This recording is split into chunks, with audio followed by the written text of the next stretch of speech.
Okay, so in part one, we took a look at how Turbosmooth actually works. We looked at how it subdivides the surface, and then secondly, how it does the actual smoothing.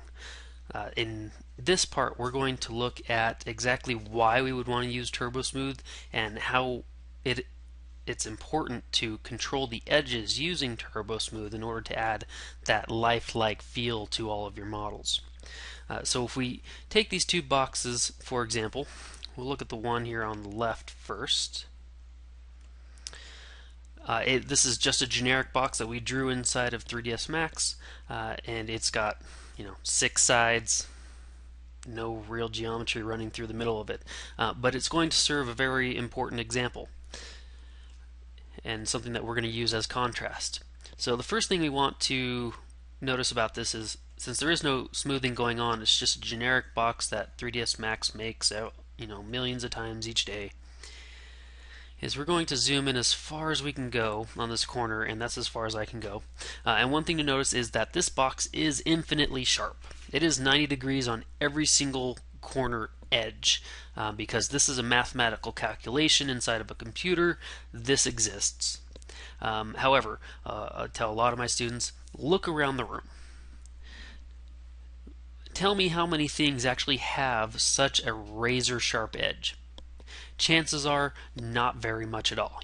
The razors, knives, scissors, something that is actually used to cut will typically have a very sharp edge. Everything else, even if it's perceived to be sharp, will typically have some sort of rounded corner as you start to really put it under the microscope.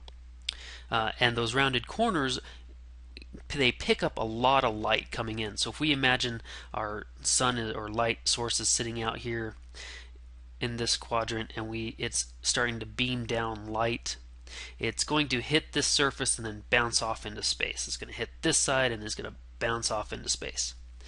If we start to add smoothing, some curvature to our corners, we're going to start to add that lifelike appeal. And especially for photorealistic imagery, we're really going to need that to come into play, because you'll be surprised as to how much light and how much information these corners actually hold, regardless of how tight or relaxed that corner is.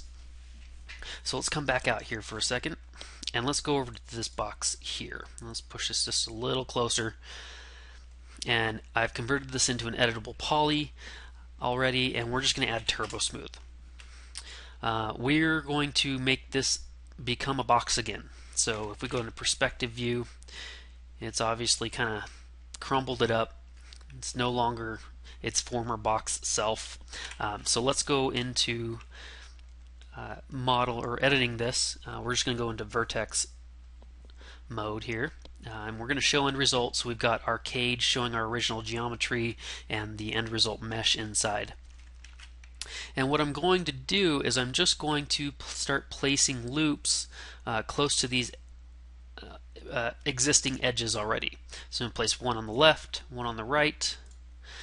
And so now Turbosmooth is starting to take effect. It's saying, okay, hang on, we've got some close edges together. Let's start to tighten it up and perform our curves on. We're going to go at the front and the back, and then finally we'll make sure that we get the tops and the bottom as well. So we've done all 3 axes. And so straight away we've come back to this box shape, but it's a much more friendlier box shape, right? We've got these nice rounded corners. We can even see with the studio light, the default studio lighting, that we're actually getting some light reflection off these corners that have been subdivided by Turbosmooth, whereas with our normal box we're not. And I'll show you just a better example of that. Let's get this kind of worked in here. If we place our camera just so we're kind of looking down the center line, let's do this. Let's just add like an Omni light real quick, something kind of cheap and quick. And we'll just place that just above the boxes here. And if I take a render shot from here, we've got the light hitting both objects. And you'll notice that there's a pretty stark difference here. The one on the left, which is infinitely sharp, there's just a crease and that's it. The light hits it and it bounces off.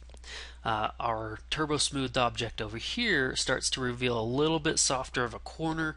So if we imagine kind of like a tabletop, it's going to have some sort of a curve. It's starting to pick up a lot of light. Now once we start to add more lights from different sources in all different directions, and we start to factor in materials, these corners and these rounded edges are going to come in into play a lot more than just with a single light source. But already we can start to see a dramatic difference. And so if we go into our box here, and we'll just keep this render window up as we're modifying, so we can kind of compare the difference here. If we start to relax this and we start to pull the geometry away from itself, the edges away from the corner, we start to relax the sharpness of this corner. And so if we make a clone of this real quick and we hit render again, we'll now start to see that we're getting a wider area where the light's reflecting off of. It does look a little choppy right now, but if we're finished with our model, we increase to 2 iterations instead of 1, we start to really round it out, and now we're getting a lot more information back. Alternatively, we can move these back together, and we can actually pinch them really close together, even closer than they were originally. And so it just makes that corner a lot tighter, but it still has just as many polygons running through it, which means it still has that many surfaces that can actually pick up the light and send it back to us. So if we kind of get rid of this one down here and we clone our last one, we render again, you'll notice that yep, we've tightened up again, and we're actually looking pretty similar between the left and the right, but we're getting a lot more light information back on the right. It's not just a flat hit and a fall off. And we can even zoom around and see just kind of how it's highlighting. And obviously as we start moving the light around or adding more light sources, we're just going to get more information coming or more light bending around this corner and coming back to the camera. So very important when it comes to lifelike appeal that we round out our corners. Doesn't matter what it is. So we do a lot of interior architectural renderings. So with couches, tables, lamps, anything with an edge, we really have to spend a little bit more time in rounding out those corners because it's going to make a world of difference, especially when it comes to final rendering.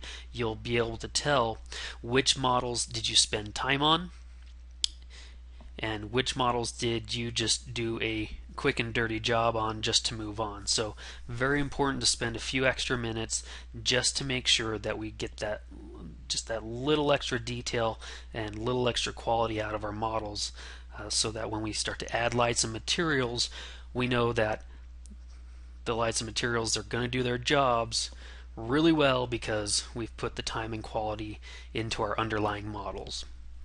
So that's a quick look at exactly why we want to keep our corners rounded, how we can kind of control the curve with Turbosmooth by moving edges closer or farther apart. If you have any questions, please feel free to ask in the comments. I'll get to them as quick as I can. Otherwise, have fun modeling, and we'll see you in the next tutorial.